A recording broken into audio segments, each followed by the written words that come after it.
The plate shattered against the wall, inches from my head. 30 years of marriage. And this was the first time my husband's rage had nearly struck me. "You're pathetic," he snarled, eyes wild with contempt. "Setting a place for someone who's never coming back." I stood frozen, staring at the shards of ceramic scattered across our dining room floor. The same floor I'd scrubbed on hands and knees for decades. The blue plate, Elizabeth's favorite. The one I'd set out every Sunday for 5 years, waiting for my daughter to come home. The table was perfectly set for our anniversary dinner. Crystal glasses caught the glow of candles, reflecting tiny flames that danced against the darkness creeping into our suburban Boston home. Outside, autumn leaves skittered across our manicured lawn. Inside, the turkey I'd spent hours preparing grew cold as Mark's words cut deeper than any knife. "She's gone, Eleanor. Our daughter chose drugs over us." "Over you? Stop living in denial." My fingers trembled as I knelt to collect the broken pieces. Blue shards, the color of Elizabeth's eyes. Eyes I hadn't seen since that terrible Christmas morning when we found her room empty, her college fund drained from our joint account. The note she left was brief. "I can't be who you want me to be." That was 5 years ago. I was 52 then. Now, at 57, the mirror showed me a woman hollowed by grief, lines etched deep around eyes that never stopped searching crowds for my daughter's face. "I'm going to Rick's," Mark announced, grabbing his keys. "Don't wait up, and clean this mess." The front door slammed with such force that the family photos rattled on the wall. One fell, our last family vacation in Cape Cod. Elizabeth smiling between us, 16 and full of promise. The glass cracked precisely between her and us. A perfect fault line. I didn't cry. Those reserves had dried up long ago. Instead, I mechanically finished cleaning the mess, tucking each broken piece into a paper bag. Evidence of another Sunday ritual ended in disaster. Every week for 5 years, I'd set her place at dinner. Every week, Mark's resentment grew. The house settled into silence as I sat alone at the table, the empty chair across from me accusing. The chair where Elizabeth would slouch, rolling her eyes at my motherly nagging while secretly smiling. The chair that had held my daughter through childhood fevers, teenage heartbreaks, and college acceptance celebrations. Now it held only air and memories. My phone buzzed, probably Linda from next door, checking on me again. She'd heard the fights, seen Mark's car peel out of the driveway too many times. Instead, an unfamiliar number with our area code lit up the screen. I almost didn't answer. Telemarketers always called at dinner time. But something, mother's intuition perhaps, made my finger swipe across the screen. "Hello?" My voice sounded foreign to my own ears. Silence, then breathing, then a sound that stopped my heart. A small, broken sob I would recognize anywhere. "Mom?" The voice was rougher, older, but unmistakable. The room spun. My free hand clutched the edge of the table, knocking over a glass. Water pooled around the base of Elizabeth's empty plate setting. "Lizzie?" I whispered, afraid speaking too loudly would shatter the moment. I didn't know if you'd answer." Her voice sounded raw, damaged. "I've called before, but..." Hung up. My throat closed. All those silent calls over the years. The breathing, then disconnection. I'd thought they were pranks. "Are you okay?" I managed to ask, though nothing about this call suggested she was. A hollow laugh came through the line. "No, not really." A pause that stretched between us, 5 years wide. "I'm clean. 6 months now. But I'm in trouble, Mom." The word mom nearly broke me. How long since I'd been called that? "Where are you?" I asked, already reaching for my purse, my keys. "Boston Medical. There was an accident." Her voice caught. "They say I might lose the baby." Baby. My daughter was pregnant. I was going to be a grandmother. "I'm coming," I said, already moving toward the door. "Right now." "I'm coming, Lizzie." "Mom?" Her voice sounded small, like when she was 5 and afraid of thunderstorms. "They asked for emergency contacts. I gave them your name. They said you've been listed as my emergency contact at every rehab I've been to. Every hospital. Every time." I stopped, keys in hand, as something cracked open inside my chest. "Of course I have," I whispered. "You're my daughter. Even after everything? After what I did? After what I took?" The weight of 5 years of Sundays, of empty place settings and broken hearts pressed down on me. "Always," I said, I'll be there in 20 minutes. Hold on. As I drove through the rain-slick streets of Boston, hands shaking on the steering wheel, I realized I'd left the lights on, the candles burning, Elizabeth's place still set at the table, as if I'd always known that someday she would find her way back. My name is Eleanor Marie Walker, 57 years old, though the mirror suggests 60-something with its unflinching reflection of gray-streaked hair and eyes that have forgotten how to sparkle. A retired high school English teacher who once believed that literature could save souls. Now, I'm not sure anything can save mine. Our home in Winchester, a Boston suburb, used to be filled with laughter. A colonial-style house with blue shutters that Mark and I purchased 30 years ago, dreaming of the family we would raise within its walls. Back then, we were young professors with matching leather briefcases and complementary degrees, his in economics, mine in English literature. We hosted dinner parties where conversations about Chaucer and market fluctuations flowed as freely as the wine. Our guests envied our perfect synergy, our apparent mastery of the work-life balance. Then came Elizabeth, our miracle after years of trying, born with her father's analytical mind and my passionate heart, a dangerous combination that would later prove combustible. From the moment she arrived, with 10 perfect fingers and a cry that sounded like poetry, my world narrowed to the universe of motherhood. I reduced my teaching load, scheduled classes around her needs, and built my life in concentric circles around hers. Mark continued climbing the academic ladder, eventually becoming department chair at Boston College. His absence grew proportional to his success. When home, he was the fun parent, the one who brought presents and made pancakes on Sundays. I was the daily enforcer of homework, vegetables, and reasonable bedtimes. Our daily routine now bears little resemblance to those busier years. I wake at 6 out of habit, though there's no reason to anymore. Make coffee in the silence of early morning. Watch the news alone. Mark rises at 7, showers without speaking, and leaves for his office by 8. Sometimes days pass with only perfunctory exchanges between us. Mail came. Need anything from the store? As if we're reluctant roommates instead of people who once couldn't keep their hands off each other. 3 days a week, I volunteer at the library, shelving books with methodical precision. The rhythmic task calms me, and the elderly head librarian, Judith, never asks about Elizabeth anymore, not after seeing me dissolve into tears behind the reference desk 2 years ago. Wednesdays, I attend a support group for parents of addicts in the basement of St. Mary's Church. I never speak, just listen to stories that mirror my own. Talented children reduced to strangers, families fractured beyond recognition. Every Sunday, without fail, I cook a proper dinner. Set the table with the good china. 4 places, though only 2 are used. Mark pretends not to notice the extra settings. 1 for Elizabeth, 1 for the daughter-in-law or son-in-law we'll never have. Until today, when something in him finally snapped. The rest of my week follows a careful pattern designed to avoid thoughts of what might have been. Mondays, grocery shopping and laundry. Tuesdays, book club at Linda's house next door, where 5 women discuss novels while carefully avoiding mentions of children.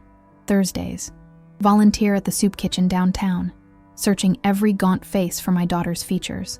Fridays, clean the house top to bottom, including Elizabeth's untouched bedroom. Saturdays, tend the garden, deadheading flowers with the same attention I once gave to nurturing a child. My marriage has become a hollow shell, preserved through inertia and shared history rather than love. Mark blames me for Elizabeth's downfall, for being too permissive, too understanding, too willing to make excuses for her increasingly erratic behavior throughout high school and her first year at Harvard. He believes my coddling prevented Elizabeth from developing the resilience needed to withstand peer pressure and the lure of chemical escape. Perhaps he's right. When she was 15 and I found vodka in her water bottle, I believed her when she said it was a one-time experiment. When her grades slipped junior year, I hired tutors instead of questioning the bloodshot eyes and unpredictable moods. When she got accepted to Harvard, I thought we'd dodged whatever bullet had been heading our way. I was wrong. The breadth of my failure as a mother hits me anew each morning when I open her bedroom door and inhale the lingering scent of the vanilla perfume she favored. The room remains exactly as she left it, debate trophies collecting dust, Harvard acceptance letter framed on the wall, stuffed bear from childhood propped against pillows that haven't cradled her head in 5 years. My friends have drifted away. uncomfortable with my inability to move on. Their children graduated, got married, produced grandchildren. They stopped inviting us to celebrations after I broke down at Susan Miller's daughter's wedding, sobbing in the bathroom until Linda found me and drove me home. Now we exchange Christmas cards with promises to get together soon that we all know are empty. Only Linda has remained steadfast, bringing casseroles on bad days and sitting with me in silence when words fail. She lost a son to a drunk driver in college, so she understands grief that doesn't follow society's acceptable timeline. Some wounds don't heal, she told me once. You just build your life around them. I've built my life around Elizabeth's absence, a negative space that defines everything else. Each holiday, birthday, milestone passed without her feels like another small death. I keep her cell number active, paying the bill monthly, even though it never rings. I send texts into the void, thinking of you. Beautiful fall day. Love you always. Never expecting a response. Until today. Until that fragile voice called me Mom again. As I navigate Boston's evening traffic toward the hospital, I realize I've been holding my breath for 5 years. Waiting. Always waiting. For this moment when the empty place at the table might finally be filled again. Boston Medical Center loomed ahead, its windows glowing against the darkening sky. I parked in the visitor's lot, hands trembling so badly I dropped my keys twice before making it to the entrance. The antiseptic smell hit me as I stepped through the automatic doors, that universal hospital scent that always made my stomach clench. Elizabeth Walker, I told the receptionist, surprised my voice remained steady. My daughter. She was admitted today. The woman's fingers tapped at a keyboard. Maternity ward, room 418. Her eyes softened with something like pity. 4th floor, elevator to your right. The elevator seemed to take hours. Every second away from Elizabeth felt like another opportunity for her to disappear again. When the doors finally opened on the 4th floor, I nearly collided with a man in scrubs. I'm looking for Elizabeth Walker, I said, breathless. He pointed down the hall. Room 418. Dr. Patel is with her now. I forced myself to walk, not run. Each footstep echoed against the polished floor as I passed rooms filled with other people's dramas. New mothers cradling infants, worried families clustered around bedsides. Room 418 had its door half closed. I paused outside, suddenly terrified of what I might find. A woman's voice, not Elizabeth's, drifted through the gap. The bleeding has stopped, but you need complete bed rest for the remainder of your pregnancy. Any stress, any physical exertion could trigger another episode. I pushed the door open. There she was, my daughter, so thin her collarbones jutted sharply against the hospital gown. Her once lustrous brown hair hung limp around a face stripped of youth. Only her eyes remained unchanged, startlingly blue, wide with vulnerability as they met mine. Mom, she whispered. The doctor turned. You must be Mrs. Walker. I'm Dr. Patel. She gestured to the monitors. Your daughter is stable, but the pregnancy is high risk. She's experienced a partial placental abruption. I nodded as if I understood, though medical terminology was just noise. All I could focus on was Elizabeth's face, the shadows beneath her eyes, the unfamiliar hollows in her cheeks, the slight tremor in her hands as they clutched the thin hospital blanket. I'll give you two some privacy, Dr. Patel said, slipping past me. Press the call button if you need anything. When the door closed, silence expanded between us. 5 years of silence. I took 3 steps forward and stopped, unsure if I was allowed to touch her. You came, Elizabeth said, voice cracking. Of course I came. I moved closer, drinking in the sight of her. Alive. Here. You're my daughter. Her eyes filled. After everything? I sat on the edge of the bed, still maintaining a slight distance. What happened, Lizzie? She looked down at her hands. Bitten nails, thin fingers. The baby's father. He wasn't happy about the pregnancy. Her voice had an unfamiliar hardness. He pushed me down the stairs at his apartment building, then left me there. Rage rose in me so suddenly it took my breath away. Who is he? Where can I find him? Elizabeth shook her head. It doesn't matter. He's gone. Probably left the state by now. She placed a protective hand over her still flat stomach. It's just us now. Me and the baby. Her eyes met mine, searching. And you? Maybe? Yes, I said immediately. Yes, of course. Both of you. She bit her lip. Dad too? I hesitated, remembering the shattered plate, Mark's angry departure. Let's focus on you right now, getting you healthy. Everything else can wait. Something in her expression closed. He still hates me. He doesn't hate you. He's hurt. We both were. But no. Elizabeth's interruption was sharp. You were hurt. He was glad to have an excuse. What do you mean? She laughed. A harsh sound, nothing like the musical laughter I remembered. Come on, Mom. Dad was always looking for reasons why I wasn't good enough. My grades, my friends, my choices, everything I did disappointed him. That's not true, I protested, though unease stirred within me. Your father loves you. My father loves the idea of me. Perfect daughter, Harvard education, respectable career. Her fingers twisted in the blanket. Not the real me, never the real me. I wanted to defend Mark, to explain that his high expectations came from a place of love, but the words stuck in my throat. Had I missed something? Been blind to dynamics in my own home? Elizabeth continued, voice flat. Do you know what he said to me? That last Christmas, when I told him I wanted to drop out, to pursue music instead? He said I'd end up a junkie playing in subway stations. Her laugh was bitter. Guess he was half right. My heart thudded painfully. You never told me that.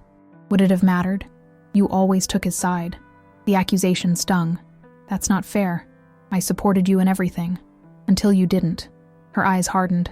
Until you let him throw me out. The room seemed to tilt. What are you talking about? You left. You took money and disappeared. Elizabeth's expression changed. Confusion replacing anger. Is that what he told you? Cold dread pooled in my stomach. What do you mean? She stared at me. Mom, Dad gave me that money. Said if I wanted to ruin my life, I shouldn't drag you down with me. Said I had two choices. Go to rehab and follow his rules afterward, or take the money and never come back. My mind reeled. No, that can't be right. Your note. What note? The note you left. I can't be who you want me to be. Elizabeth's face went white. I never left a note. The floor seemed to drop from beneath me. Mark's voice echoed in my memory. She chose drugs over us. His insistence that we change the locks. His anger whenever I mentioned hiring a private investigator. His resistance to my support group, to putting up flyers, to calling hospitals. Mom? Elizabeth's voice seemed to come from far away. Are you okay? I stood on unsteady legs. I need to make a call. In the hallway, I leaned against the wall, fumbling with my phone. Mark's number appeared on screen, familiar as my own reflection. When he answered, the background noise told me he was at a bar. What? His tone was impatient. Did you tell our daughter to leave? My voice didn't sound like my own. Silence stretched between us. I'm at the hospital with Elizabeth, I continued. She's pregnant, and she's telling me a very different story about why she left. She's a drug addict, Eleanor. His voice was cold. Addicts lie. Answer the question, Mark. Did you give her money to leave? Did you tell her never to come back? More silence. Then, I did what was necessary to protect you. To protect us. The phone nearly slipped from my numb fingers.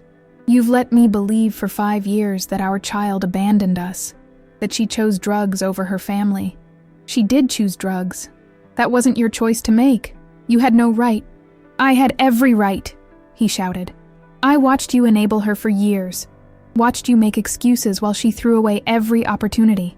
Someone had to be the parent. Tears burned my eyes. You let me think my child didn't love me enough to stay. She didn't, he said flatly. If she loved you, she would have gotten clean. She is clean. 6 months now. He scoffed. Until the next relapse. I want you gone when I get home, I said, surprised by the steadiness in my voice. Pack whatever you need for tonight. The rest can wait. Eleanor? 5 years, Mark. 5 years of grief you could have spared me. I ended the call and stood motionless in the hospital hallway. The fluorescent light suddenly too bright. The sounds too sharp. Everything I thought I knew about my life, my marriage, my daughter's disappearance had just imploded. The betrayal was so vast, I couldn't comprehend its full dimensions. With shaking hands, I texted Linda, "Can you go to my house? Make sure Mark takes only what he needs for tonight. Don't let him take anything else. Emergency. We'll explain later." Then I straightened my shoulders, wiped my eyes, and walked back into room 418 to face my daughter and the truth of what our family had become. Elizabeth slept fitfully, her face finally relaxed in slumber, looking more like the daughter I remembered. I sat in the uncomfortable visitor's chair, watching her chest rise and fall, afraid that if I looked away, She might vanish again. The steady beep of monitors provided a rhythmic backdrop to my tumultuous thoughts. My mind wandered back through the years, searching for signs I might have missed. Had Mark always resented our daughter? Had I been blind to his manipulation? The memories came in vivid flashes, a life reassembled through a new, painful lens. I remembered the day Elizabeth was born, July 15th, a scorching summer afternoon. After 18 hours of labor, they placed her in my arms, and I fell into a love so profound it physically hurt. Mark had smiled, kissed my forehead, and said, "You did great, Eleanor. Not we, you." Looking back, I realized he'd always viewed parenthood as primarily my domain, his role more advisory than participatory. When Elizabeth was 4, she developed pneumonia that kept us in the hospital for a week. I never left her side, sleeping in a chair much like this one, while Mark visited for an hour each evening before heading home to get a proper night's sleep. He sent flowers, called for updates. But he wasn't there when she cried out in fevered nightmares, or when the doctors performed painful procedures. Her childhood flashed before me. Dance recitals where Mark sat checking his watch, parent-teacher conferences where he questioned why her A-minuses weren't straight A's, the science fair where her second-place ribbon elicited his infamous "clothes only counts in horseshoes and hand grenades" lecture, instead of congratulations. Yet there were beautiful moments, too. Elizabeth at 7, curled against me during thunderstorms as I read her favorite stories, her small hand in mine as we explored tide pools on Cape Cod vacations, teaching her to bake my mother's apple pie recipe, flour dusting our noses as we laughed. The Christmas she was 10, when she spent her entire allowance to buy me a ceramic angel she'd seen me admire in a shop window months earlier. Elizabeth at 13, gangly and uncertain, coming to me instead of her friends when she got her first period at school. "I knew you'd make it okay, Mom," she'd said as I held her. And I had, with chocolate, heating pads, and a mother-daughter movie marathon that became our monthly tradition. When did things begin to change? Perhaps in high school, when the pressure Mark put on her began to show cracks in her confidence. He'd created a spreadsheet of colleges she should target, course requirements to fulfill, extracurriculars that would round out her applications. Elizabeth, always eager to please him, pushed herself to exhaustion. I remembered finding her asleep at her desk at 3 a.m., drool smudging calculus homework, the dark circles under her eyes, the way she jumped at small noises, signs of stress I'd attributed to normal teenage academic pressure. The summer before senior year, Elizabeth was accepted to a prestigious music program in New York. Her cello playing had always been her refuge, the one area where she excelled that was truly hers, not part of Mark's master plan. She'd been ecstatic, bouncing as she showed us the acceptance letter. Mark's response was immediate. "Absolutely not. You need to take advanced physics that summer if you want to keep your GPA competitive." When she protested, he'd added, "Music is a hobby, Elizabeth, not a future." I should have defended her. Instead, I suggested a compromise: online physics and a shortened music program. Nobody got what they wanted, and Elizabeth withdrew into herself that summer. When senior year started, she abandoned the cello altogether. Now I understood that as the first major surrender of her authentic self. Harvard had been Mark's dream, not hers. When the acceptance came, he strutted for weeks, telling colleagues his daughter was Harvard material, just like her old man. Never mind that Elizabeth had confided in me that she preferred smaller liberal arts colleges. "Dad would be so disappointed," she'd said. And I'd reassured her that Harvard was an opportunity she shouldn't pass up. Another mistake. Another moment I'd chosen peace with Mark over my daughter's needs. Freshman year, the calls home grew less frequent. Her voice, when we did speak, had a hollow quality. At Thanksgiving, she picked at her food and excused herself early. Mark called it freshman adjustment and dismissed my concerns. By Christmas, the changes were impossible to ignore. She'd lost weight. Her hands trembled. She snapped at small irritations and slept until afternoon. When confronted, she admitted to using Adderall to keep up with coursework. But I sensed there was more. Mark and I argued about how to handle it. I wanted family therapy. He insisted on tough love, cutting her monthly allowance, threatening to withdraw tuition if her grades slipped. "She needs to learn actions have consequences," he'd said, as if addiction was simply poor decision-making rather than a disease. That final Christmas day, the argument that exploded over breakfast when Elizabeth announced she wanted to leave Harvard, to pursue music therapy instead. Mark's fury, Elizabeth's tears. Me, caught between them, trying to mediate and failing both. I'd gone to the store for more butter for the dinner rolls. Such a mundane errand. When I returned an hour later, Elizabeth was gone. Mark said they'd argued more, that she'd packed a bag and stormed out. He showed me the note. I can't be who you want me to be. I now realized he must have written it himself. A forgery designed to break my heart, to sever my connection with my child so completely that I wouldn't question his version of events. For 5 years, I'd believed my daughter had chosen to cut me from her life. For 5 years, I'd carried the weight of that rejection. Meanwhile, she'd been out there, perhaps wondering why I never looked for her, never found her. But I had looked. Despite Mark's objections, I'd filed missing person reports, called hospitals and shelters, joined support groups, posted in online forums for families of addicts. What I hadn't done was question my husband's account of that day. The most obvious deception had been invisible to me, because I trusted him completely. Elizabeth stirred in the hospital bed, her hand reflexively moving to her stomach. Even in sleep, she was protecting her child, my grandchild, a new life that represented hope and second chances. I gently brushed hair from her forehead, allowing my fingers to linger on her warm skin, contact I'd been denied for so long. Whatever happened next, whatever truth we still had to face, I made a silent vow. I would never again choose anyone over my daughter. Not Mark, not social appearances, not even my own comfort. As if sensing my resolve, Elizabeth's eyes fluttered open. "Mom," she murmured, momentarily disoriented. "You're still here." I took her hand, holding it between both of mine. "I'm still here," I assured her, "and I'm not going anywhere." 3 days later, Elizabeth was discharged with strict instructions for bed rest. The drive to Winchester was mostly silent, both of us too overwhelmed by the sudden collision of our separated lives to find adequate words. I'd prepared the guest room downstairs, easier for her limited mobility than her old bedroom upstairs. "Where's Dad?" she finally asked as we turned onto our street. "Staying with his brother in Cambridge." I kept my eyes on the road. "We have a lot to figure out, but that's for another day." What I didn't tell her was how ugly Mark's departure had been, how he'd raged at Linda when she arrived to monitor his packing, how he'd called me gullible for believing that junkie's lies. The most revealing moment had come when he sneered, "She'll bleed you dry, Eleanor. She always has." As we pulled into the driveway, Elizabeth tensed. "I don't know if I can do this." "Just one step at a time," I said, squeezing her hand. "First step, get you settled."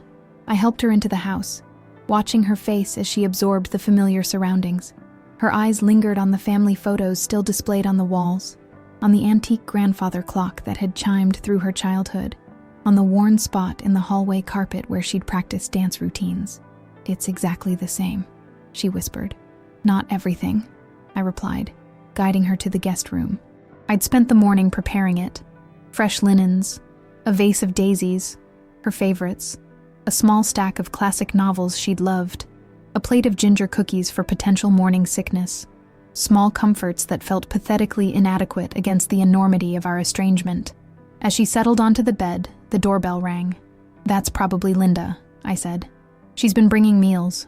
But when I opened the door, it wasn't Linda. It was Mark. "I need to talk to you," he said, pushing past me into the foyer. He stopped short when he saw Elizabeth standing in the hallway, one hand braced against the wall for support, the other protectively covering her stomach. The silence was deafening. Then Mark's face contorted. "So it's true. You brought her back here." His voice dripped with contempt. "How long before she steals from you again? Before she disappears on another bender?" "Mark, stop," I warned, moving to stand between them. 6 months clean," Elizabeth said quietly. "Not that you'd believe me." He laughed, a harsh, ugly sound. "You're right, I don't. But your mother was always a sucker for a sob story." "That's enough," I said. "You need to leave. It's still my house too." He took a step toward Elizabeth. "You think I don't see what you're doing? Using that," he gestured at her stomach, "to manipulate your way back in? Who even knows if you're really pregnant?" The color drained from Elizabeth's face.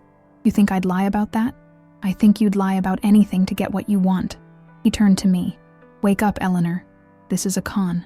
She's using you just like she always has." My hands shook with rage. "Get out, Now. Not until I say what I came to say. He reached into his pocket and pulled out papers. I've filed for divorce. My lawyer advised me to have you served properly, but I thought I'd save everyone the embarrassment. The papers felt heavy in my hand. 30 years of marriage reduced to legal terminology. You'll notice, he continued coldly, that I'm claiming the house. My salary paid for it after all. You have 30 days to vacate. Elizabeth made a small sound, half gasp, half sob. You can't do this, I said, struggling to process the brutality of his attack. Oh, I can, and I am. His smile was smug. I've already spoken to Dean Reynolds, explained our situation. He's been very understanding about my need for a sabbatical next semester. Mental health leave, very generous benefits package. The calculation of it stunned me. You planned this. I've been planning for this possibility for years, he corrected. Did you think I wouldn't protect myself? I've watched you waste your life waiting for her to return, setting a place at dinner every Sunday like some pathetic shrine to your failure as a mother. Each word landed like a physical blow. I glanced at Elizabeth and saw tears streaming down her face. I'll fight you, I said, finding my voice. For the house. For everything. He shrugged. With what money? Your teacher's pension? Against my department chair salary and family trust? Be realistic, Eleanor. A small sound made us all turn. Linda stood in the doorway, grocery bags in her arms, eyes wide as she took in the scene. I knocked, but she set the bags down carefully. Everything okay here? Mark was just leaving, I said, my voice steadier than I felt. He ignored me, addressing Linda directly. Did she tell you? Our junkie daughter is back, pregnant and homeless. Another project for Eleanor to martyr herself over. Linda's expression hardened. That's enough, Mark. This isn't like you. He laughed. No, this is exactly like me. Eleanor just never wanted to see it. He turned back to me. 30 days. Then I expect both of you gone. After he left, the three of us stood in silence until Elizabeth's legs gave out. Linda and I caught her before she hit the floor, guiding her to the couch. I shouldn't have come back, she whispered, curling into herself. I've ruined everything. Linda disappeared into the kitchen and returned with tea, her practical response to any crisis. Drink, she instructed gently. Sugar for shock.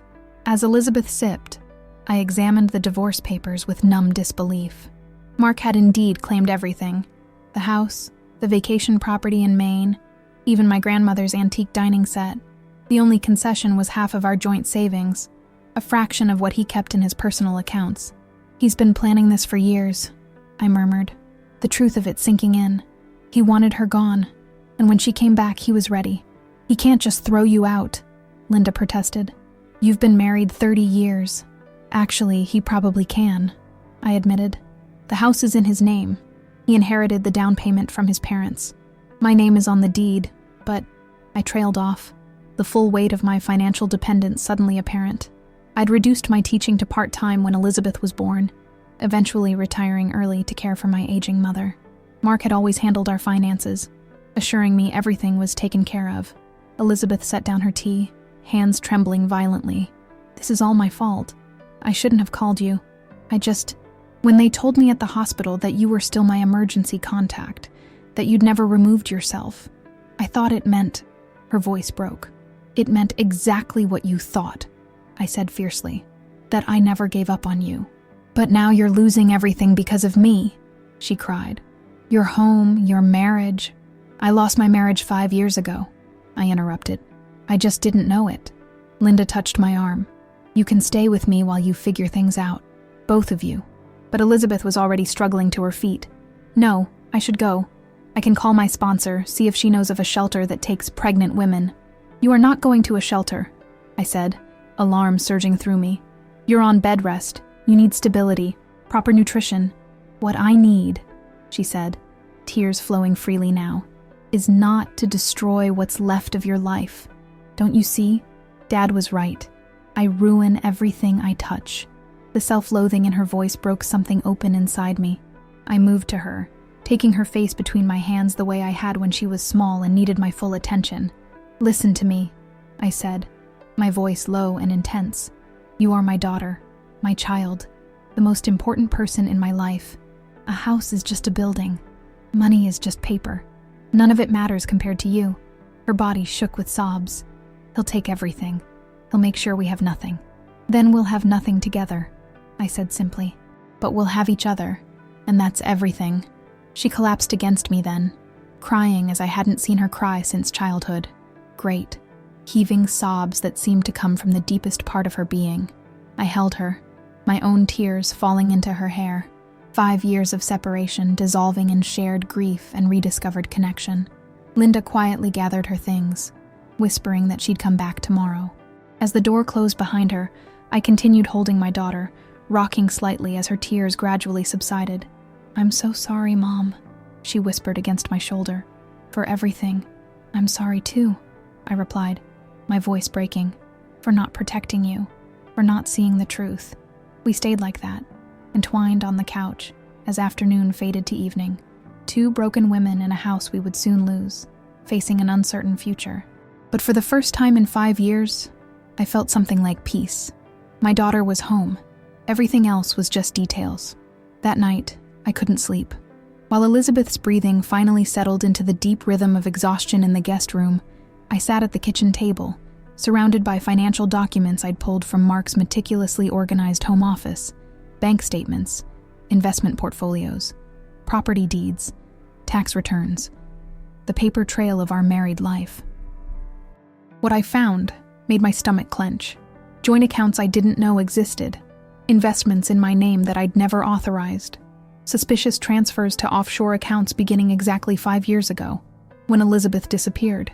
Most disturbing, a second mortgage taken out on our home 3 years ago, the proceeds of which had vanished into accounts I couldn't trace.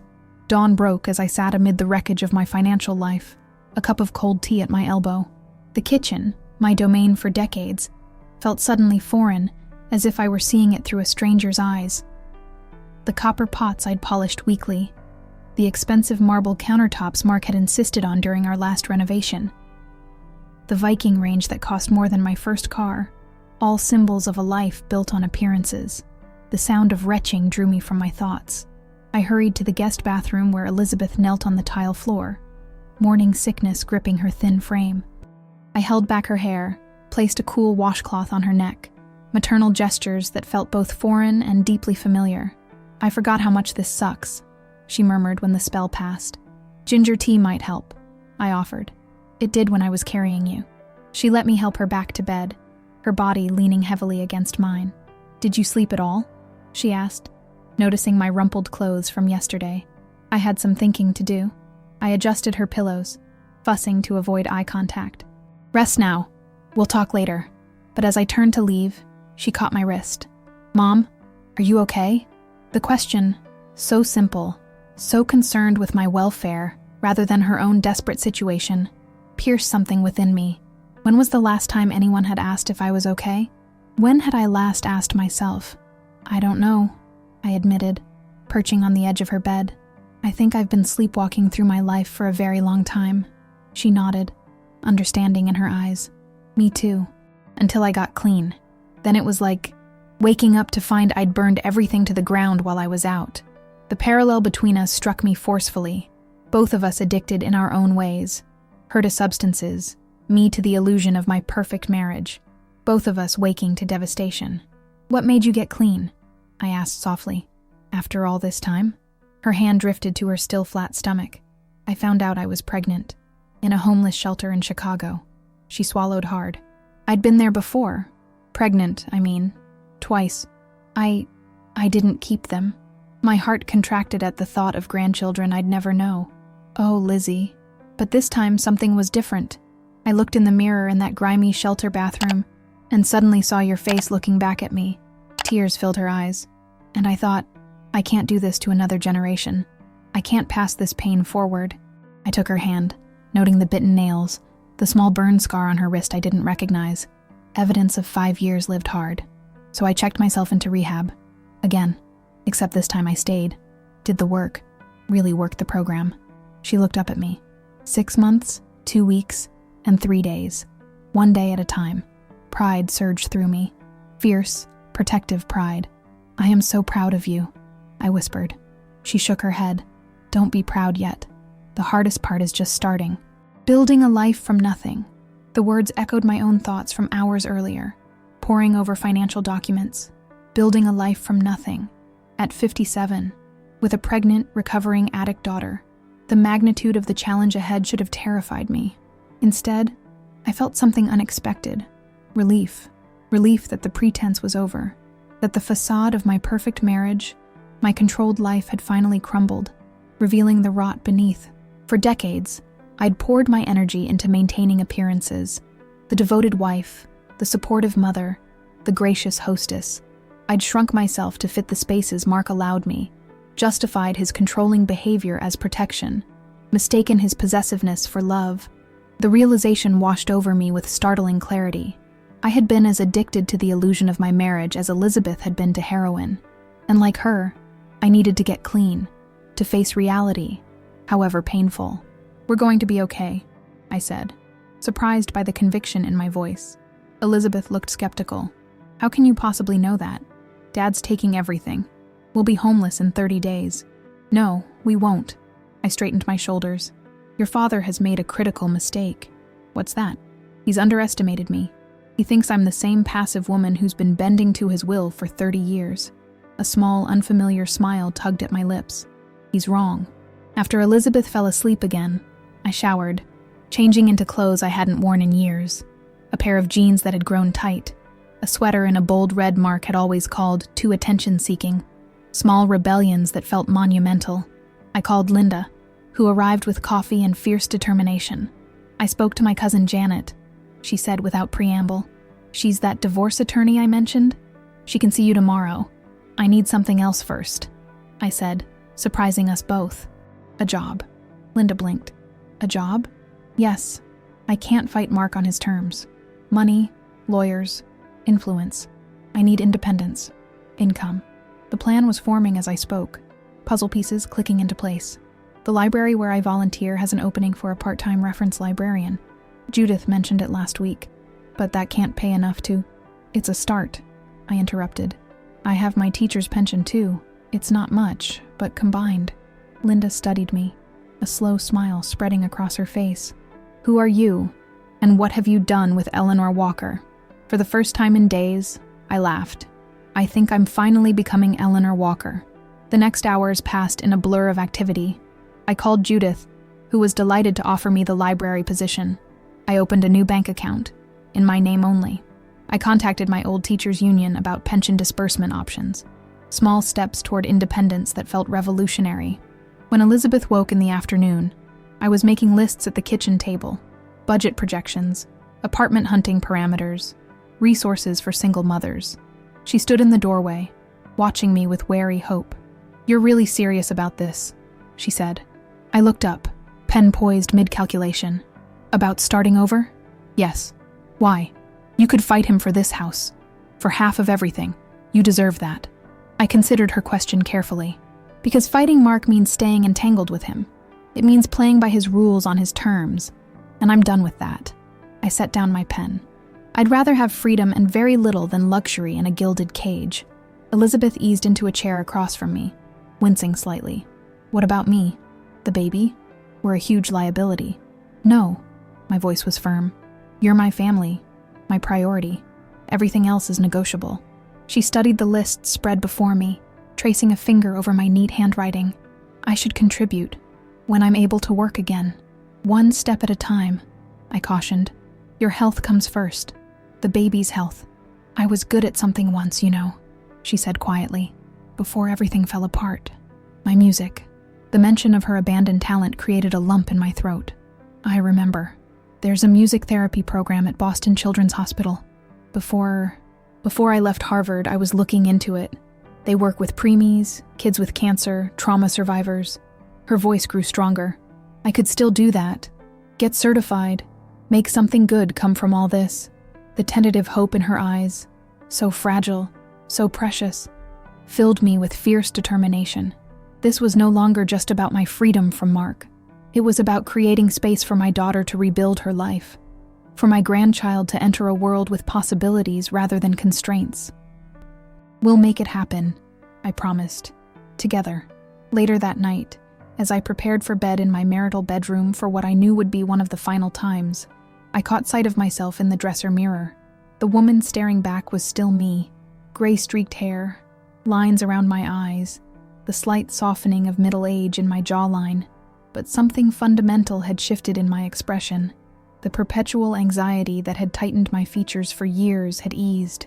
The constant need for approval had vanished. In its place was something I hardly recognized. Determination. Clarity. The face of a woman who had finally woken up. The rain started around midnight, a steady drumming against the windows that usually lulled me to sleep. Tonight, it kept me alert, matching the rhythm of thoughts cascading through my mind. I'd spent the evening sorting through decades of accumulated possessions, deciding what was essential enough to warrant space in our uncertain future. The process was both wrenching and liberating. My grandmother's silver hairbrush, Elizabeth's baby book, photo albums, the quilts my mother had made before arthritis claimed her hands. Yes, to these. No to the Waterford crystal we'd never used, the designer clothes I'd worn to faculty functions, the expensive art Mark had selected to make a statement to visitors. Around 2 a.m., I reached the back of my closet where shoeboxes of old documents were stacked. Tax returns, insurance policies, warranties for appliances long replaced. I almost skipped the boxes entirely. What relevance could these old papers have to our future? But some intuition made me pull them down. The third box contained items from my life before Mark. College transcripts, my teaching credentials, letters from friends who'd faded from my life after marriage. Beneath these was a thick manila envelope I didn't immediately recognize. The return address made me pause. Caldwell and Finch, attorneys at law. My hands trembled slightly as I opened the sealed envelope, its glue brittle with age. Inside were legal documents I hadn't seen in over 25 years. My grandmother's will. I'd been her only heir, the recipient of her modest estate when she passed during my first year of marriage. Mark had handled everything, assuring me it was too painful for me to deal with during my grief. I skimmed the familiar provisions, small bequests to her church, her bridge club, her favorite charities. Then my eyes caught on a paragraph I didn't remember seeing before. To my beloved granddaughter, Eleanor Marie Caldwell, I leave my property at 1423 Lakeside Drive, Wells, Maine, with the provision that it shall remain her sole and separate property, not subject to marital community property laws. My breath caught. The lake house, the small weathered cottage where I'd spent childhood summers collecting shells and reading under pine trees. I'd believed we'd sold it during our first years of marriage when money was tight. Mark had said the maintenance was too expensive, the distance too far for regular use. He'd handled the sale, bringing me papers to sign during a particularly difficult pregnancy with Elizabeth. Had we never actually sold it? Was it possible that, for 25 years, I'd still owned the property but hadn't known? With shaking hands, I dug deeper into the envelope. There were bank statements for an account I didn't recognize, property tax receipts for the lake house, paid annually, and correspondence addressed to me that I'd never seen. All of it neatly organized, meticulously maintained, and completely hidden from me. The most recent tax statement was dated just 3 months ago. I sat back on my heels, the implications flooding through me. Mark hadn't sold my inheritance. He'd hidden it from me, maintained it secretly, paying taxes with what must have been my own inheritance money, all while making me believe it was gone. But why? The cottage wasn't particularly valuable, just a simple 2-bedroom on a small plot of land. The area had remained largely undeveloped, immune to the luxury vacation home boom that had transformed other parts of coastal Maine, unless a memory surfaced of a conversation during our last anniversary dinner 2 years ago. Mark, slightly drunk on expensive scotch, complaining about those environmental nuts blocking the resort development in Wells. He'd been particularly bitter, mentioning investments that were stuck in limbo until those shoreline properties could be acquired. My grandmother's cottage sat on that shoreline. I pulled out my phone, hands still trembling, and searched for news about resort development in Wells, Maine. The results confirmed my suspicion. A major luxury resort had been proposed 3 years ago, but remained stalled because several key waterfront property owners refused to sell to developers. Environmental groups had joined the holdouts, filing lawsuits to protect the delicate ecosystem. The developers needed every shoreline property to proceed, including mine. Mark was an economics professor specializing in development projects. He served as a consultant to several major hospitality corporations. The connection was obvious now. He needed my property, but couldn't sell it without my knowledge and consent, which the specific terms of my grandmother's will had ensured, so he'd hidden its existence from me entirely, while trying to find another solution. Dawn light was filtering through the curtains. By the time I'd processed the full implications of my discovery, I'd found leverage. Not enough to keep this house, perhaps, but something significant. Something that belonged wholly to me, protected specifically from Mark's control. The cottage might not be worth much on its own, but to developers trying to assemble the complete shoreline, it was potentially worth millions. My phone buzzed with a text from Linda. "Janet can see you at 9 a.m. I'll drive." I replied with trembling fingers. "Perfect, and I've found something she needs to see." At breakfast, Elizabeth noticed my distraction. "You look like you've seen a ghost," she said, picking at the dry toast that was all her morning sickness would allow. "Not a ghost, a lifeline." I explained what I'd discovered, spreading the documents across the kitchen table. Her eyes widened as she understood. "He hid your inheritance for 25 years? Can he even do that legally?" "I'm pretty sure it's fraud," I said, surprised by the calm in my voice. "And possibly tax fraud too, since these statements show the account in my name." Elizabeth's expression darkened. "That sounds exactly like Dad. Control at any cost." She pushed away her plate, appetite gone. "So what does this mean for us?" "I'm not sure yet," I admitted. "But it's something he doesn't know I know. And in any battle, information is power." At 9 o'clock sharp, Linda and I sat in Janet Morris's sleek downtown office. The Lake House documents spread before the attorney's assessing gaze. Janet was in her 50s, with shrewd eyes and a no-nonsense demeanor that immediately put me at ease. "This is extremely interesting," she said, examining the will. "The language is explicit about the property remaining separate from marital assets, and these tax statements confirm the property is still in your name and active." She looked up sharply. "And you had no knowledge of this?" "None," I confirmed. "I believed it was sold 25 years ago." She tapped a manicured nail against the desk. "This significantly changes our approach. Your husband has engaged in deceptive practices concerning marital disclosure. A judge would take a very dim view of this." "What does that mean practically?"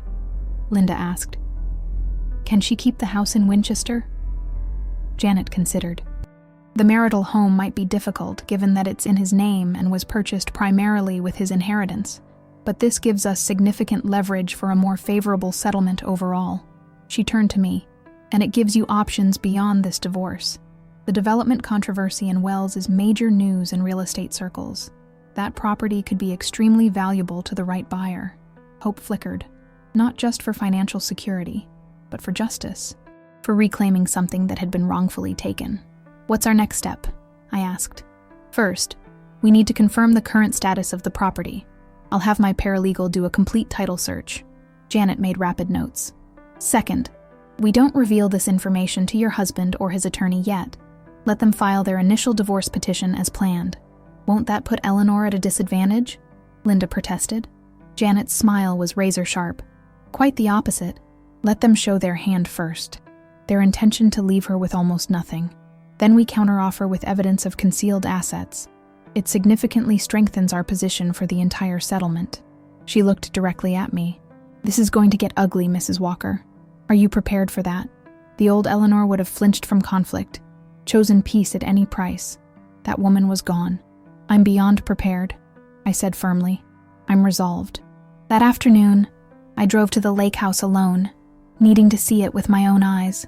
The 2-hour journey passed in a blur of processing, anger at Mark's deception, grief for lost years, and beneath it all, a strange, bubbling excitement. The cottage looked smaller than I remembered, its blue paint faded, the wooden porch sagging slightly at one corner, but the view, that magnificent view of the lake through ancient pines, was exactly as it had lived in my memory.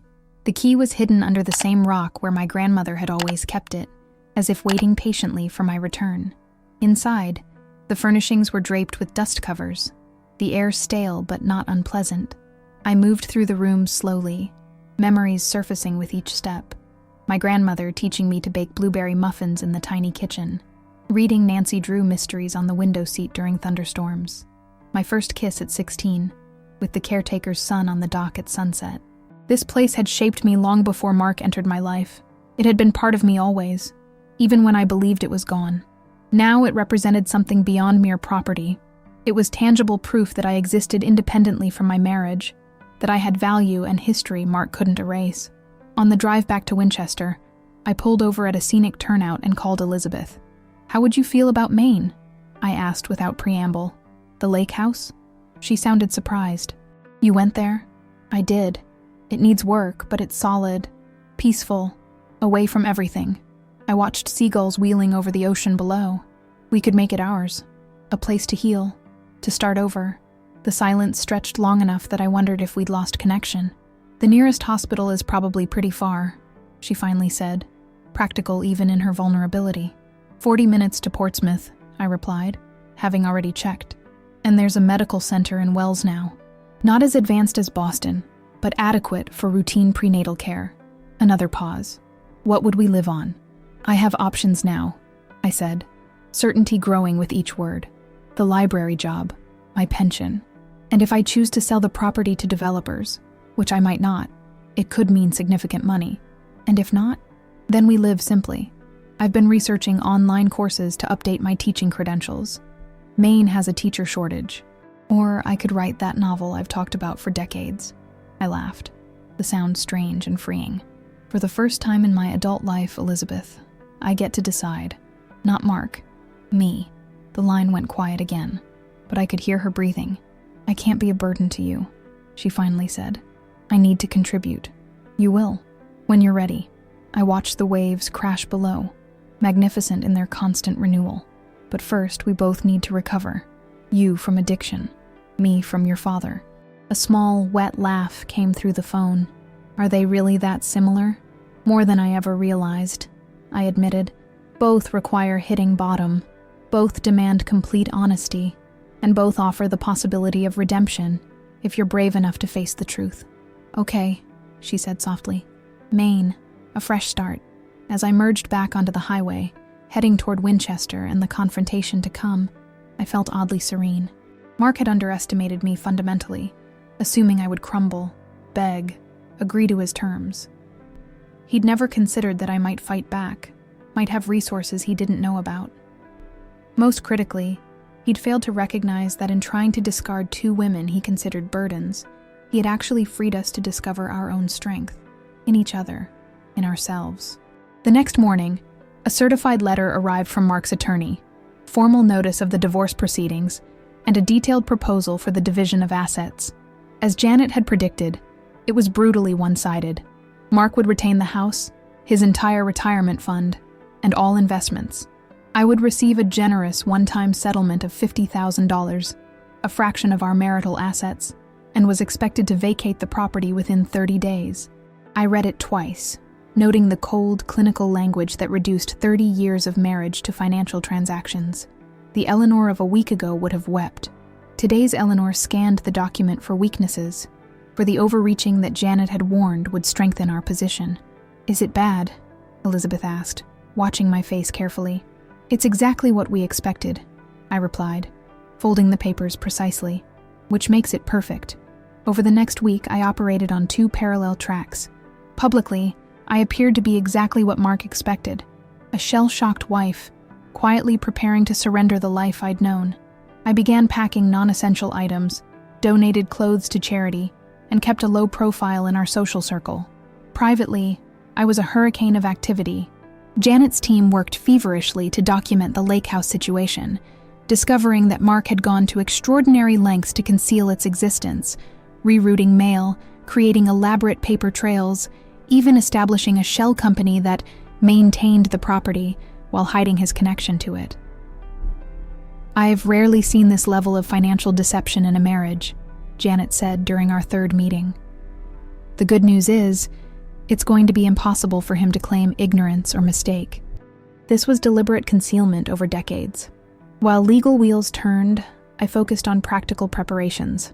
I toured apartments in towns halfway between Boston and Wells, researched prenatal care options for Elizabeth, and explored remote work possibilities that would allow me flexibility as she progressed in her pregnancy. Elizabeth, for her part, seemed to grow stronger daily. The regular meals and stable environment had brought color back to her cheeks. Though still painfully thin, the hollow look had left her eyes. She spent hours researching music therapy certification programs, tentatively playing the dusty piano in our living room when she thought I wasn't listening. I applied for the outpatient program at Boston Rehabilitation Center, she announced one evening. They have a special track for pregnant women in recovery. Weekly meetings, counseling, regular screenings. I looked up from the budget spreadsheet I'd been creating. Are you sure you're ready for that? She nodded. 6 months clean is just the beginning. I need structure, accountability, and... She hesitated. I need to start contributing, Mom. Even if it's just showing you that I'm serious about staying healthy.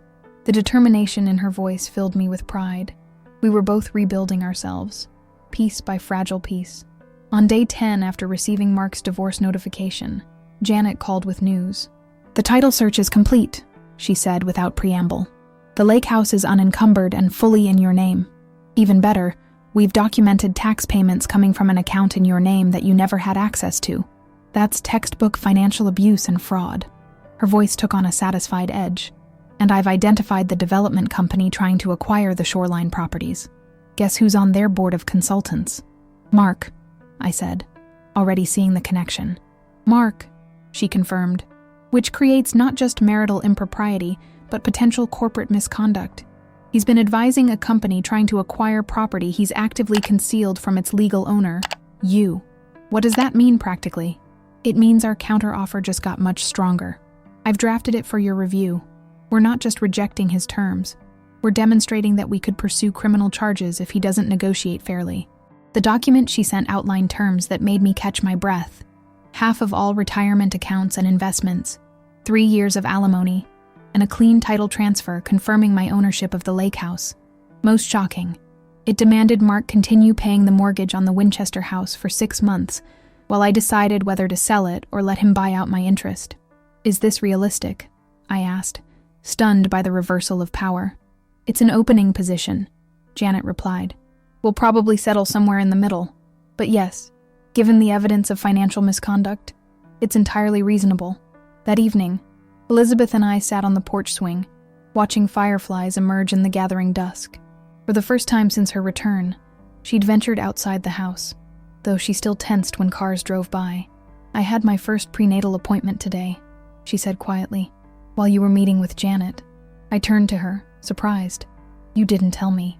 I wanted to do it myself, to see if I could. She wrapped her arms around her middle. They did an ultrasound. I'm 14 weeks. Her voice softened. I heard the heartbeat, Mom. It's real. I reached for her hand. Of course it's real. No, I mean, she struggled to articulate something. For so long, nothing in my life felt real. Everything was chasing the next high, avoiding the next crash. Nothing solid, nothing permanent. Her eyes glistened in the fading light. But that heartbeat, that's something I can't undo, can't run from. Are you scared? I asked gently, terrified. She admitted, but it's a different kind of fear. Not the kind that makes you want to hide, the kind that makes you want to be better. I recognized the feeling she described.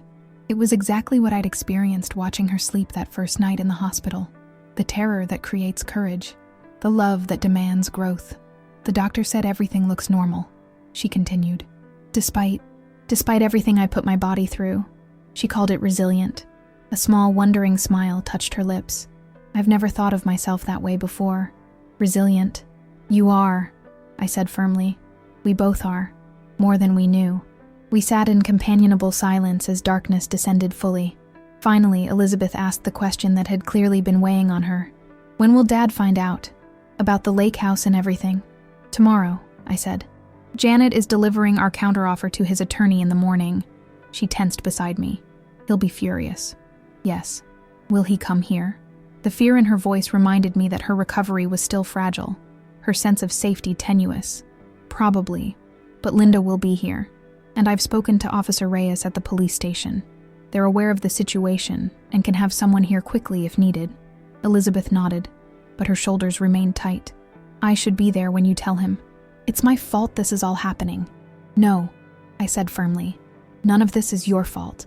The choices Mark made, hiding my inheritance, giving you money to leave, filing for divorce, those were his choices. Not yours, not mine. I squeezed her hand. And you need to stay calm for the baby. Let me handle your father. Later that night, I made final preparations. I backed up important documents to a secure cloud storage Janet had set up.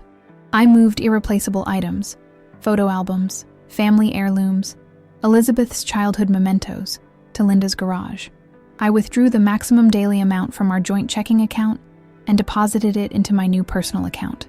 Not theft, protection, creating a firewall between our future and Mark's inevitable rage. In my bedroom, I packed an emergency overnight bag for both Elizabeth and myself, not because I expected to need it, but because having an exit strategy made me feel secure, in control.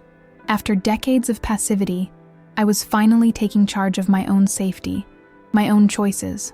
The woman in the mirror as I prepared for bed looked different again. Still me, but altered in some fundamental way. The anxiety that had been my constant companion had been replaced by a steady resolve. Not fearlessness. I was still afraid of what tomorrow might bring, but the courage to face that fear without flinching.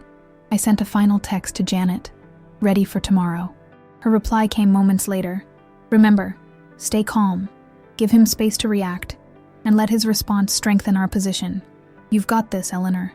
As I drifted toward sleep, I realized something startling. For the first time in memory, I wasn't wondering what Mark would think of my actions. I wasn't calculating his potential reactions or modifying my behavior to minimize conflict. I was simply doing what needed to be done, what was right for Elizabeth, for my unborn grandchild, and for myself. It wasn't just financial independence I was reclaiming. It was my very self. The morning dawned clear and cool, autumn asserting itself in the crisp air and golden light. I made breakfast for Elizabeth, checked in with Linda, who would arrive mid-morning to stay with my daughter, and dressed with deliberate care in an outfit I'd selected specifically for this confrontation. A structured blue dress Mark had always complained was too severe, low-heeled shoes that allowed me to stand firmly grounded, and my grandmother's pearl earrings, a reminder of the heritage he'd tried to steal from me. My phone rang at precisely 10:15 a.m., Janet's number. "It's done," she said. "The counteroffer has been delivered to Martin Shapiro's office. I included copies of the Lake House documentation." She paused. "They'll contact Mark immediately. Be prepared." I thanked her and ended the call, a strange calm settling over me. The die was cast. After decades of avoiding conflict, of smoothing rough edges and maintaining peace at all costs, I had finally drawn a line in the sand, not with anger or vengeance, but with quiet determination. This wasn't about punishing Mark. It was about reclaiming what was rightfully mine, my property, my dignity, my future, and in doing so, creating space for my daughter to reclaim hers. When Linda arrived, she brought coffee and her unwavering support. "Remember," she said as we waited, "whatever happens, you're not alone anymore. You have people in your corner now." The words struck me with unexpected force. For years I'd been isolated, first by Mark's subtle undermining of my friendships, then by my own shame and grief after Elizabeth left. I'd believed myself alone, adrift without family or allies. But that had never been true. Linda had remained steadfast. My support group, though I rarely spoke, had created space for my pain. The library staff had valued my contributions. Even Elizabeth, lost in her own addiction, had kept me as her emergency contact, a thread of connection through the darkest times. I wasn't alone. I had never been alone. The knowledge settled into my bones as we waited for the storm that was about to break. Mark's car screeched into the driveway at 11:37 a.m., tires throwing gravel against the garage door. Through the living room window, I watched him emerge, face flushed with rage, movements jerky and uncoordinated. He didn't bother closing the car door behind him. "You should go upstairs," I told Elizabeth, who had been anxiously pacing the kitchen. She shook her head. "I'm staying." "Elizabeth." "Mom, I've faced down dealers and pimps on the streets. I can handle Dad." Her voice was steady, though her hands trembled slightly. "We do this together." Linda positioned herself near the phone. "I've got Officer Reyes on speed dial," she reminded us. The front door burst open with such force that a framed photograph fell from the entryway wall, glass shattering across the hardwood floor. Mark stood in the doorway, clutching papers. Our counteroffer, his knuckles white with pressure. "What the hell is this?" he demanded, waving the document. His eyes landed on Elizabeth, standing behind the kitchen island. "I should have known. You put her up to this." "Hello, Mark," I said calmly. "Would you like to sit down so we can discuss this like adults?" He ignored me, striding into the living room. "A shell company? Fraud? Criminal charges? Who do you think you're dealing with?" "My attorney believes the evidence speaks for itself," I replied, maintaining the measured tone Janet had advised. "You concealed my inheritance for 25 years. You kept property that was legally mine while simultaneously consulting for a company that wanted to acquire it. That crosses several legal boundaries." "It was for your own good," he shouted. "You know nothing about property management or investment.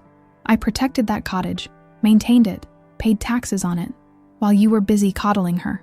He jabbed a finger toward Elizabeth. "I was going to surprise you with it when the development went through. Make it part of our retirement plan." The audacity of his lie was almost impressive.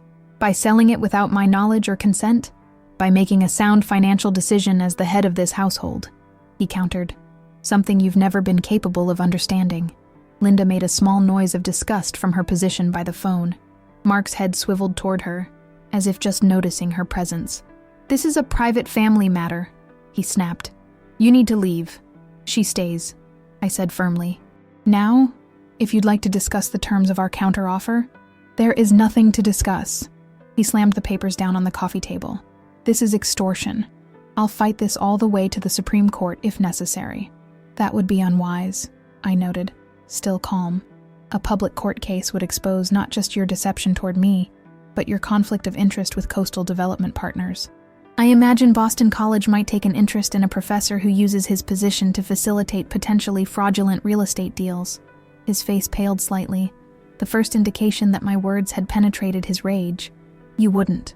"I would prefer not to," I agreed, "which is why our offer is actually quite reasonable. Half the marital assets, temporary support while I re-establish my career, and confirmation of what was always legally mine, the lake house." Mark's expression shifted, calculation replacing blind fury. He glanced at Elizabeth, then back to me. "Fine. You want to negotiate? Let's negotiate. Half the investment accounts. 3 months in this house, not 6. And you drop any mention of fraud or misconduct." "And the lake house?" I pressed. His lip curled. "Keep your moldering cottage. It's practically worthless without the surrounding properties anyway." I maintained a neutral expression, though inside I recognized his lie. If the property were worthless, he wouldn't have hidden it for 25 years. The development couldn't proceed without every shoreline parcel, including mine. "I'll need to consult with my attorney," I said, "but that could be a starting point for discussion." Something in my tone must have alerted him. His eyes narrowed. "You've changed," he said, an accusatory note in his voice. "The Eleanor I knew wouldn't have—" "The Eleanor you knew doesn't exist anymore," I interrupted. "She disappeared the moment I discovered who you really are." He laughed, a harsh, dismissive sound. "And who am I, according to your dramatic new narrative? A man who sent his own daughter away with money to feed her addiction, rather than help her get treatment. A man who forged a note to make me believe she'd abandoned us. A man who hid my inheritance for decades while making me feel financially dependent. A man who filed for divorce the moment his control was threatened." I met his gaze steadily. "A coward." The word hung in the air between us. For a moment I thought he might strike me. His hand twitched at his side, his face contorted with rage. Then, abruptly, he seemed to deflate. "You have no idea what it's been like," he said, voice suddenly weary. "Watching you destroy yourself, waiting for her to come back. Setting that goddamn place at the table every Sunday. Refusing to move on. You could have helped her," I said quietly. "We could have helped her together." "She didn't want help," he snapped, gesturing toward Elizabeth. "She wanted to throw away everything we gave her, everything I worked for." Elizabeth stepped forward, her voice surprisingly steady. "You never asked what I wanted, Dad. Not once. You had my whole life planned before I was even born. Harvard, economics, following in your footsteps." Her hand rested protectively on her stomach. "But they were never my dreams." "Dreams don't pay bills," he retorted. "Dreams don't build security. Neither does addiction," she acknowledged. "I made terrible choices. I'm not denying that. But you made the choice to send me away, rather than help me find my way back. He looked away, jaw working. You were destroying your mother. No, I interjected. I was trying to save our daughter. You were trying to control the narrative, to preserve the perfect family image you'd constructed. I took a breath. Just like you're trying to control this divorce, by taking everything and leaving me with nothing. Mark's phone rang, shattering the tense moment. He glanced at the screen, then answered with a curt, "Not now, Martin." He listened for a moment, face darkening. "What do you mean? Conflict of interest. I'm a consultant, not a board member." Elizabeth and I exchanged glances as Mark paced the living room, his side of the conversation growing increasingly agitated. "That's absurd. There's no evidence Yes, I'm aware of how it looks, but no, don't file anything yet. I need to..." He broke off, staring at the phone in disbelief. He hung up on me. "Problems?" Linda asked with exaggerated innocence. Mark glared at her, then at me. "What exactly did you tell your attorney about my work with Coastal?" "Only what the property records revealed," I said honestly. "That you've been consulting for a company trying to acquire land you concealed from its legal owner." Janet drew her own conclusions about the ethical implications. He sank onto the couch, the fight visibly draining from him. "Do you have any idea what you've done? If this gets back to the college, that depends entirely on how we proceed from here," I said, taking a seat across from him. A reasonable, private settlement would give neither of us reason to discuss the details publicly. He looked at me with something like grudging respect. "When did you become so calculating?" "I've had an excellent teacher for 30 years, I replied evenly. "Now, shall we discuss terms like reasonable adults? Or would you prefer to let our attorneys handle everything through formal channels, with all the public documentation that entails?" The next 2 hours were grueling but productive. Mark, faced with potential professional consequences, became surprisingly tractable. We outlined the framework of a settlement, an even split of financial assets, 4 months continued residence in the Winchester house, and confirmation of my full ownership of the lake property, with no claims from Mark or Coastal Development. When the broad terms were established, Mark gathered the papers with a weary sigh. "I'll have Martin draft something official, assuming your shark of an attorney approves." "Janet is just doing her job," I noted. "Protecting my interests, as Martin protects yours." He looked at me for a long moment. "I never thought you had it in you," he said finally. "This backbone." "I know," I replied simply. That was the problem. As he prepared to leave, he paused by the door, glancing at Elizabeth. "The baby, is it..." He stopped, seemingly unable to form the question. "Your grandchild," she supplied, a hint of defiance in her voice. "Due in April." He nodded once, expression unreadable. Then he was gone, the door closing quietly behind him, a stark contrast to his explosive entrance. The three of us stood in silence for a moment, the tension slowly dissipating from the room like air from a punctured balloon. "Well," Linda said finally, "that went better than expected. No police required." Elizabeth sank onto the couch, hands shaking visibly now that the confrontation was over. "Is it really over? Just like that?" I sat beside her, suddenly exhausted. "The worst part is over. The rest is just details." My phone chimed with a text from Janet. "Shapiro called, looking to expedite settlement. Well done." I showed the message to Elizabeth, whose eyes widened. "You actually did it. You stood up to him, and you won." "We won," I corrected her. "And it's not about winning, really. It's about fairness, balance." I smiled slightly. "It's about setting the table right, after all these years."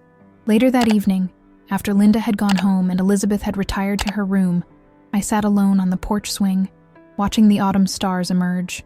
The air held the first real chill of the season, a promise of winter, but also of the spring that would follow. The cycle of endings and beginnings that governed all life. My marriage was ending. That was a certainty now, formalized in legal documents and property divisions. Yet in its ending, something new had begun to take shape. A version of Eleanor Walker I was just beginning to know. A woman with courage, with boundaries, with dreams of her own. The porch light cast long shadows across the lawn, where Elizabeth had played as a child. Soon, another child would enter our lives. Another chance to get it right, to love without controlling, to guide without demanding, to support without suffocating. I pulled my sweater tighter against the evening chill. filled with a strange mixture of grief and hope. The path ahead was uncertain, fraught with challenges I could only dimly anticipate. Recovery, Elizabeth's from addiction, mine from decades of submission, was never a straight line. There would be setbacks, difficult days, moments when the weight seemed too heavy to bear. But for the first time in memory, the future felt like an opening rather than a closing. A door unlocked after years of confinement. Whatever came next, we would face it together, mother and daughter, two women reclaiming their power, one careful step at a time. 6 months later, I stood on the weathered dock behind the lake house, watching the April sun sparkle across the water. The morning air held that particular Maine freshness, pine and salt and possibility, that had defined my childhood summers. Now, at 58, I was relearning its rhythms as a permanent resident. Behind me, the cottage had undergone a modest transformation. New roof, repaired porch, updated plumbing. The interior remained largely unchanged. The same knotty pine walls, the same stone fireplace, the same window seat where I'd spent countless hours reading. Some things didn't need improvement, just appreciation. The renovation had been funded by my portion of the investment accounts from the divorce settlement. Not a fortune, but enough to secure this fresh start. The Winchester house had sold quickly, the proceeds split as agreed. Mark had been surprisingly amenable during the final negotiations, perhaps because the coastal development project had collapsed amid regulatory scrutiny, rendering my shoreline property temporarily less valuable. I'd kept my promise to myself. No public accusations, no professional sabotage. Our divorce was finalized with minimal drama, our 30 years together reduced to signatures on legal documents and the division of physical possessions. Sometimes, when sorting through old photographs or finding a book with Mark's notes in the margins, I still felt twinges of grief for what might have been. But those moments grew less frequent with each passing month. From inside the cottage came the soft notes of a cello, Elizabeth practicing. After years of silence, she'd returned to music with the tentative joy of someone rediscovering a part of themselves long thought lost. Her therapy training had begun online, with plans to continue in person after the baby arrived, one step at a time, as her recovery program taught. The pregnancy had progressed without complications, a miracle given her history. Each prenatal appointment, each normal test result, each strong heartbeat on the monitor seemed to strengthen her resolve to stay clean. I keep waiting for the other shoe to drop, she'd confessed during a late-night conversation. For something to go wrong, to prove I don't deserve this chance. Healing isn't about deserving, I'd told her. It's about accepting help, accepting change, accepting that your past shapes, but doesn't define you. Words I was learning to apply to myself as well. The cello music paused, followed by the creak of floorboards. I turned to see Elizabeth navigating the dock carefully, one hand supporting her heavily pregnant belly, the other balancing against the railing. "Should you be out here?" I asked, unable to completely shed maternal concern. She smiled, easing down onto the weathered bench beside me. "Doctor said walking is good. Besides, I needed air. Baby girl is doing somersaults today." I placed a hand on her rounded abdomen, feeling the firm push of a tiny foot or elbow. My granddaughter, making her presence known. We'd painted the small second bedroom yellow, filled it with books and a rocking chair, and a handmade quilt from Linda, who visited monthly from Boston. A room filled with expectation rather than memory. "Have you decided on a name?" I asked. Elizabeth gazed across the lake, sunlight catching the new health in her face. "I'm thinking Rose, after Grandma Rose." She glanced at me. "Unless that's too painful for you?" I shook my head, throat suddenly tight. "It's perfect. She would have loved that." My mother, gone 15 years now, would have been overjoyed to see her name carried forward, to see her granddaughter healing, to see me finally standing in my own truth. "Rose Eleanor," Elizabeth added softly. "If that's okay." Tears pricked my eyes. More than okay. We sat in comfortable silence, watching a pair of loons glide across the water's surface. In the 6 months since our confrontation with Mark, Elizabeth and I had been relearning how to be mother and daughter, how to communicate honestly, how to respect boundaries, how to offer support without control. Some days were easier than others. "I got an email from Dad yesterday," Elizabeth said suddenly. First one since we moved. I kept my expression neutral, though my heart quickened. What did he say? He asked about the baby. Said he's been thinking about us. She picked at a loose thread on her maternity dress. He's dating someone. A colleague from the economics department. Are you okay with that? She considered the question seriously. I think so. It's strange, but... She shrugged. He seems different in his emails. Less rigid. Maybe the divorce was good for him too. I nodded, surprised by the absence of jealousy or resentment. People can change if they want to badly enough. Do you think he's really changed? She asked, a hint of the vulnerable child still evident in her voice. I don't know, I answered honestly. But I know we have, and that's what matters most. The vibration of my phone interrupted the moment. I checked the screen. A message from Janet Morris, who had become something of a friend beyond her role as my attorney. The coastal project is back, I read aloud. New investors, new permits submitted. They're approaching shoreline owners again. Elizabeth looked up sharply. Are you going to sell? I slipped the phone back into my pocket, considering the question. 6 months ago, the lake house had represented leverage, power, a way to reclaim what was mine. Now it was something else entirely. A home, a sanctuary, a place of healing for both of us. No, I said finally. Some things aren't for sale. She nodded, understanding passing between us. What about your writing? Is that going well? I smiled, thinking of the manuscript taking shape on my laptop, a novel about a woman who discovers her own strength late in life. Not my story exactly, but informed by it, transformed by imagination into something that might help others find their way. It's coming along. My agent thinks there's real potential. That was another unexpected development, discovering that the journals I'd kept for decades contained the seeds of stories worth telling. The part-time library position provided financial stability, but the writing fed something deeper, a creative voice long suppressed by my role as faculty wife and perfect mother. I'm proud of you, Mom, Elizabeth said, the simple statement holding layers of meaning. I'm proud of us, I replied, watching a flock of geese form their perfect V against the spring sky. Later that evening, as we prepared dinner together in the small kitchen, Elizabeth chopping vegetables while I seasoned the chicken, the conversation turned to plans for after the baby's birth. Linda would come stay for the first week. The local midwife would make home visits. The online parenting group Elizabeth had joined had organized a meal train. It's strange, she mused, having people I can count on again. For so long, it was just me against everything. I understood completely. My own support network had expanded in ways I'd never anticipated.